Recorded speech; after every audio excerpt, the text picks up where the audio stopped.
Tapis.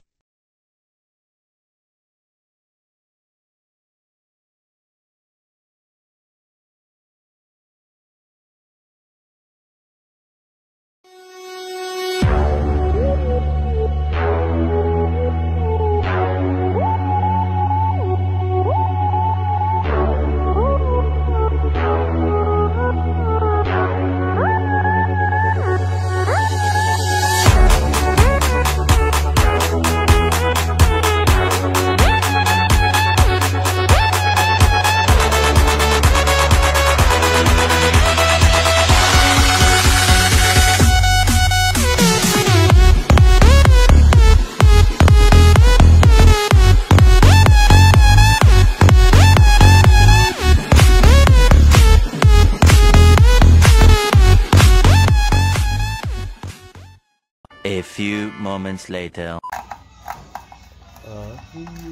Oo. Tiyanat ko ang ulit ngayon eh. Mukhang may lakad na naman. Tsaka hindi ko nasabi na bibigyan natin siyang discount. Mamaya baka mabasa niya. Tsaka yung isa pa. Pero next week mayroon apat yun. Kaso isa repair din.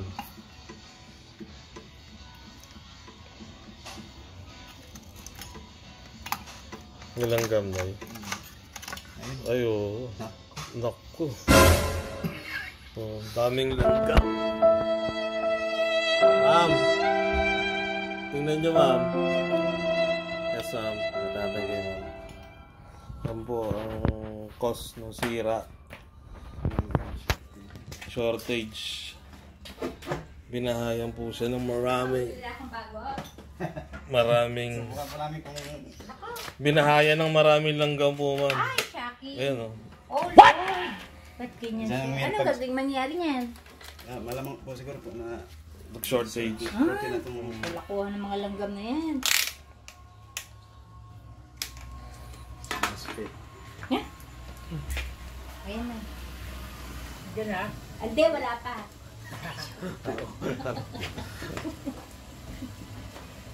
langgam. Yung langgam binahayan ng... Tapos may langgam? May langgam dami. Binahayan. Binahayan? Oo. Tayo.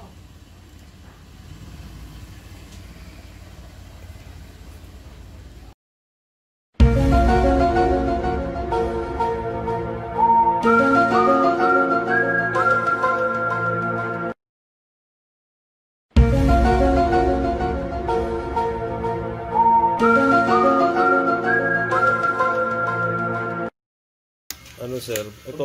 Yun yung dahilan baka Opo, ito yun. nagsha-shutdown siya. Ito yung nagko-control kasi. EPM kasi ito yung nagko-control ng compressor. Sa Ano inverter ba po siya. Ang sir. Grabe. Corroded yung ano nito.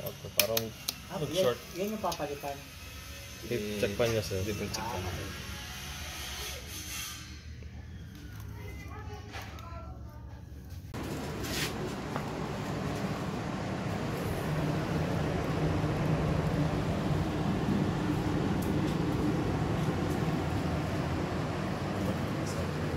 Ha?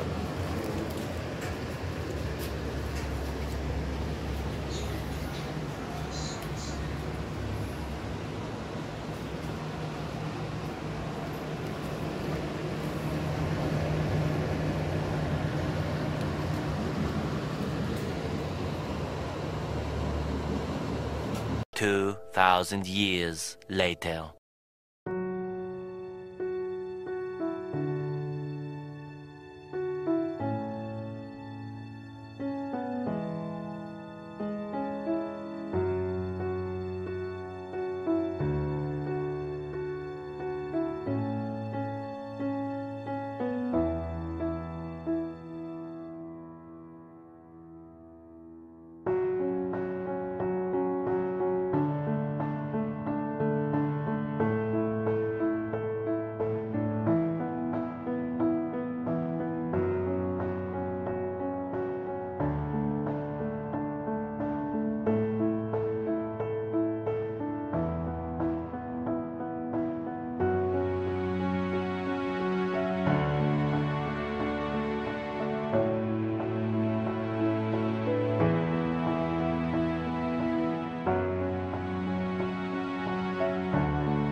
One eternity later.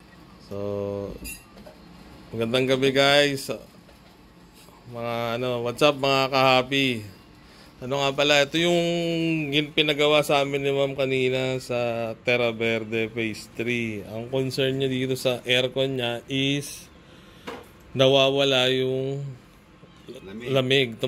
Umaandar pero nawawala yung lamig siguro mga 4 minutes, mga ganun, no? So, yun, pina-troubleshoot sa amin ni Ma'am. Then, yun nga, nung binuksan na ni Doc Noy. At saka, pinip naman natin dito yung lahat ng supply sa mainboard. Mainboard niya. Oo. Okay naman yung mga voltahe. Oo. Tapos, ayan, checkin din natin yung compressor. Oo. Okay naman yung reading bawat terminal. Tapos, ayan. Nung binuksan ko yung board na to, kanina nung una, nung open natin yun. daing langgam. Yung pinahain ng... Pinahain ng langgam.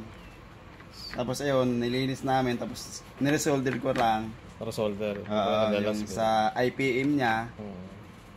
Tapos, tinisting namin uli. Nirantes ulit. Nirantes ulit. Ganun pa din. Ganun pa rin na namamatay pa rin. Tapos, tinik din namin dito yung sa, memory.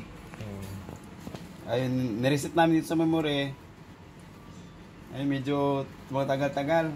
Tapos, siguro, mga 10 minutes, namatay uli si compressor kahit naka-sitting tayo ng 18. Tapos, ayun. So, kala natin ang problema is yung sensor ng temperature, pero hindi pala. Tapos, ayan. Sinig namin dito. Ang problema pala. Sinig namin dito. So, sa mga nagdi-DIY dyan, kailangan pag naglinis kayo yung sariling aircon nyo, tandaan nyo itong dalawa na to kasi magkaiba yung reading resistance nito. Kasi kung magkapalit to, ito pala ang dahilan ng luloko na mabilis mamamatay yung aircon. So, ang ginawa namin, pinagpalit itong dalawang sensor na ito. Tapos tinisting namin. Ayun. Nahuli yung pero di kulong. Pero at least bagong-bago pa din, no? Tsaka yun nga, ingatan natin yung siguro pag maiwasan yung mga langgam. At saka maglagay ng chok ba yun, yung pinapahit para hindi lapitan ng insekto. Tsaka putik kasi magkakos nung short circuit no? Circuit yun, isa ng dahilan yan. Saka pag inverter talagang maselan, no? Masilan yan. Unlike nung normal na unit lang. Basic na aircon. Basic na aircon unit. Medyo hindi ganong masilan. So yun lang, all good na siya. So yun nga, dinala namin kanina kasi medyo mahirap i-troubleshoot dun sa dinala na namin dito sa malapit naming shop. Ganito, ayan. Hindi ko deliver na ulit ngayon. So ngayon, okay na. Sure full na to. Puro na to, shipping fee na to. Ma'am, pabalik na kami dyan. Paano na kami ulit. Makakatulog na ulit kayo na maayos. Mahimbing na ulit mamaya. So yun, pag hindi sigurado, so may katanungan po kayo, dito po si Doc Nonoy. Si Doc Noy. Basta pagdating sa mga aircon, pwede po kayong mag-comment, mag-suggest sa amin kung ano po yung mga tips na pwede ngayon. And kung may katanungan kayo, dito po si Kahaping Nonoy. Yan. Saka si Boss Deg. Ayan. Boss Deg, magbubuhat na tayo ulit. Okay. Yan tayo malakas. Nilulutuin natin para Marami kasi. Ayun, so... Sinabi mo din yan. Yung clean. Yung pag-install ba?